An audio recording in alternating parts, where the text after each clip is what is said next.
Salut à tous, c'est Samuel, on se retrouve pour une nouvelle vidéo de la marque Prison Toys. Prison Toys nous fait une réalisation du boucher, The Butcher, dans le film Gang of New York.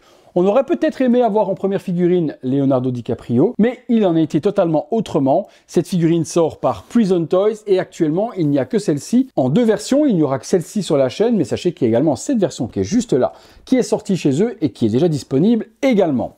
Visuel de la boîte, on reprend l'acteur qui est dessiné avec le drapeau de l'Amérique à l'arrière, New York Butcher, figurine sans licence, donc c'est pour ça qu'il l'appelle de cette manière-là.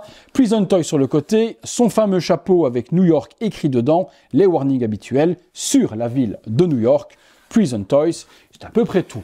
Regardons ce qu'il y a à l'intérieur. Prison Toys ces derniers temps ne nous a pas vraiment déçus. J'espère franchement que sur celle-ci, ce soit le cas.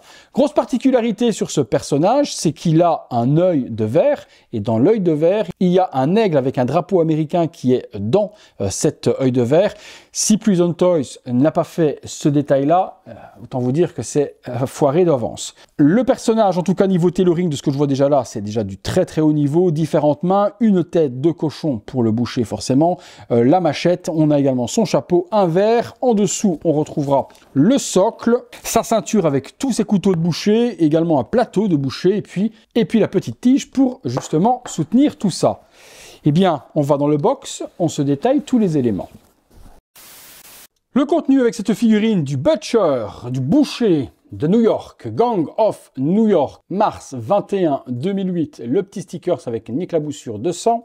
On retrouve ensuite le petit chapeau qui est juste ici, qu'on pourra mettre ou pas. Et je trouve que sur ce look-là, préférable de ne pas le mettre, il est beaucoup plus badass. Donc bleu, il n'y a pas le tissu qui a été mis ici, c'est dommage. Ils auraient pu mettre un tissu et de sculpter le tout. 4 mains alternatives, bon ben les mains classiques, rien de particulier.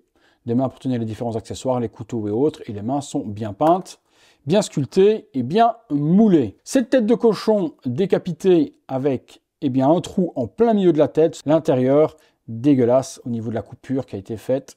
Bon, tête de cochon à mettre sur le petit plateau justement qui est juste là, si vous voulez faire tenir le plateau à la figurine. Un petit verre d'alcool avec du scotch à l'intérieur, ou je ne sais pas quel type de boisson alcoolisée. Alors, un petit papier ici avec un clou à l'intérieur, tout débit qui est écrit sur un petit papier, et puis la petite pipe également blanche nacrée. Il y a une ceinture comme celle-ci, hop, bleue aux couleurs de l'Amérique qui vient se mettre sur la figurine. Et puis ça, c'est quand même la pièce de résistance. C'est super bien fait, en vrai cuir en plus. On retrouve la ceinture du boucher et j'ai l'impression que les couteaux et autres sont en métal. Vu le poids, tout est en métal. Voilà, donc chaque couteau est en métal. La ceinture, elle est en vrai cuir. Chapeau, là-dessus, franchement, même la hachette qui est juste ici, elle est en métal également. Et on a l'impression aussi que les parties des manches sont en bois. Et j'aurais tendance à vous dire que c'est vraiment du bois. Et également, c'est pas du PVC pour les manches. Donc là-dessus, là, item exceptionnel de la part de Prison Toys. Chapeau, les gars, chapeau. On passe sur la figurine. La figurine, la voici, long trench vert, avec différents dégradés de couleurs pour faire l'usure et la salissure, c'est bien fait. Des mains relaxées sur la figurine. Au niveau du costume, on ouvre ça, on retrouve le costume fidèle au film, les petites chaussures, parfait. Le pantalon avec des parties de jambières qui vont être en cuir, juste ici par-dessus, qui vont bien retomber sur les chaussures quand on arrange le tout. Petites bottines, pantalon rayé brun et bleu. On retrouve le gilet typique du film avec la petite chemise, bon body à l'intérieur. Franchement, là-dessus, il n'y a rien à dire. Le boulot est bien fait. Je dirais que le body utilisé en dessous est pas top. On voit au niveau des manches. Donc si on expose la figurine sans le trench, ça va être un petit peu moche au niveau du body. Ils auraient pu mettre un body de meilleure qualité pour avoir le même type de texture. Faire des mains aussi texturées et un body si cheap, un peu dommage. Est-ce qu'ils se sont dit, les gens vont l'exposer avec la veste, je le fais pas. Mais vous allez voir que le look sans la veste, avec les manches un petit peu relevées, c'est quand même ultra badass aussi pour le perso. La tête, voyons voir. Alors, je retire. Ok. Alors là où je suis, je vois pas s'ils ont fait l'œil. Donc on va les zoomer très proche pour aller voir si l'œil de verre avec l'aigle est fait. Je pense que ça va être compliqué, mais on va découvrir ensuite si ça a été respecté. Le visage en tout cas, hop, je zoome, rien à dire. Il est oufissime. Moustache, peinture, les yeux, la cicatrice sur la joue qui est juste ici, le petit chapeau qui est mis également turban attaché avec la petite queue derrière, parfait. Là-dessus, j'ai rien à dire. Il est hyper charismatique, bien vénère, les yeux vers le haut, magnifique. Maintenant, l'œil. Alors, oh, putain, c'est difficile à voir. J'essaye de zoomer au maximum et j'espère que la caméra arrivera à voir quelque chose. Oui, il y a un œil différent. Donc, il y a l'œil qui est normal ici. On le voit bleu et on voit que l'autre a une autre couleur. Maintenant, est-ce qu'ils ont réussi à les faire l'aigle? Non, je suis allé voir de ultra près. On a un œil de verre d'une différente couleur, donc ça, merci de l'avoir fait. Par contre, non, aller dessiner un aigle dans un truc si petit, ça aurait été vraiment trop compliqué. Mais l'effet y est. On a l'impression d'avoir son œil de verre. Donc là-dessus, je suis content parce que j'avais vraiment peur que ça ne soit pas le cas. Eh bien, écoutez, on assemble tout ça, on se fait une 2 pauses, c'est parti.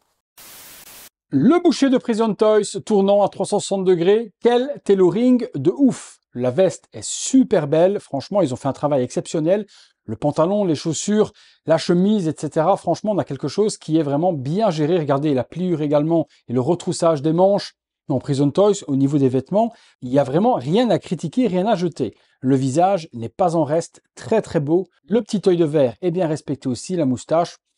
C'est un bon butcher. Franchement, il est super joli. Première petite pose accompagnée de son hachoir et de ce petit couteau. J'ai donc mis également la ceinture bleue et rouge autour de la taille et sa superbe ceinture avec tous les couteaux également. Pose avec, eh bien, sa petite pipe, couteau dans la main et également le haut de forme. Je suis pas ultra fan du chapeau.